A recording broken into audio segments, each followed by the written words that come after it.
Hey guys, welcome to another episode of the Holistic Back Health series. Today I'm in Miami Beach and we will speak about your hip adduction, meaning how well can you pull your legs towards each other.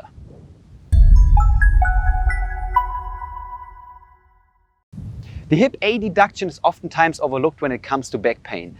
But if we don't have enough mobility in our adduction of our hip, we're not able to move our hips from one side to another in our gait cycle, and that can set us up for a lot of other compensations and therefore be one of the causes of back pain as well.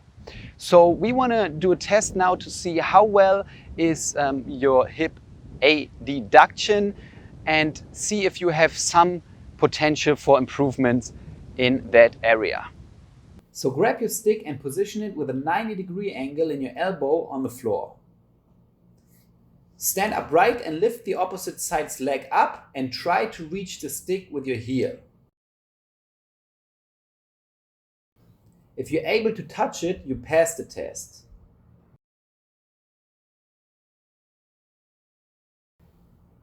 But don't bend your knee when you're trying to reach it, or move the stick towards you. So make sure you position the stick right and keep your legs straight all the time.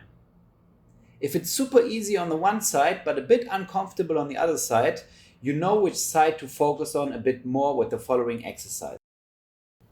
If you're lacking mobility in your adduction, it is caused by the outsides of your hips being too tight. So we start by working on releasing that area. For that you can work with a foam roll or just use your stick again and roll it over the whole outside of your hip, which includes the glutes too.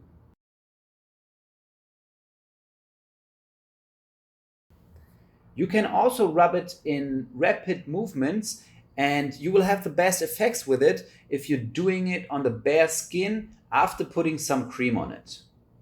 Go for 30 to 60 seconds and then switch over to the other hip.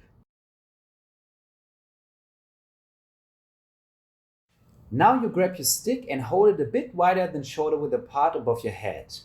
Cross one leg over the other and bend your upper body to the side of the front leg while your hip moves as far as possible into the opposite direction.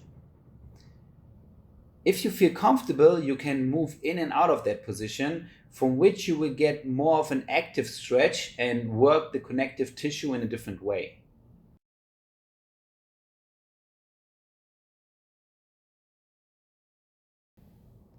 If you have a chair or a table, you can position one foot on it, having the leg bent in a 90-degree angle and move again in the opposite direction.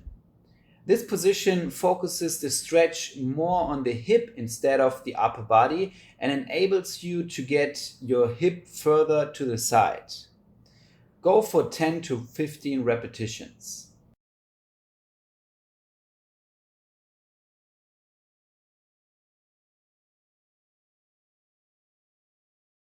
To activate your inner hip for the upcoming exercises, you go into a side plank position and have your upper hip on a bench. Hold your hip in the highest position possible, and if you feel comfortable and don't have any knee issues, move your hips up and down for 10 to 15 times. For your next exercise, you get into a lunge position with the stick above your head and your front knee slightly bent while your back leg is completely straight and your heel a bit off the floor. Now you bend your upper body to the opposite side of your front leg. You can hold this position for 30 to 60 seconds, or if you feel comfortable and stable, move in and out of that position for 10 to 15 repetitions.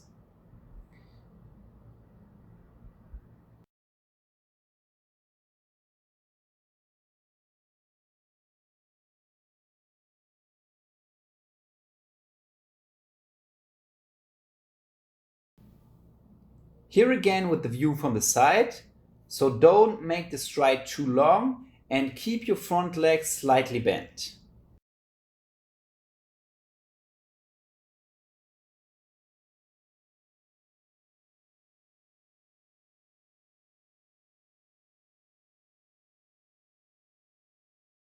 For the final exercise, you get into the position of your first exercise again, but this time you have the crossed leg off the floor and move in and out of that position, working on your mobility and stability at the same time. If that's too challenging for you, you can tap the floor with the foot once you cross the leg as much as possible to give you some more stability. Go for 15 to 20 repetitions if you can. If you like this video and if you want to continue watching this series, make sure you hit the subscribe button and you click the notification bell so that you don't miss any further videos. And please give it also a thumbs up and leave a comment if you have any questions, and I'm very happy to answer them for you. See you in the next episode. Bye.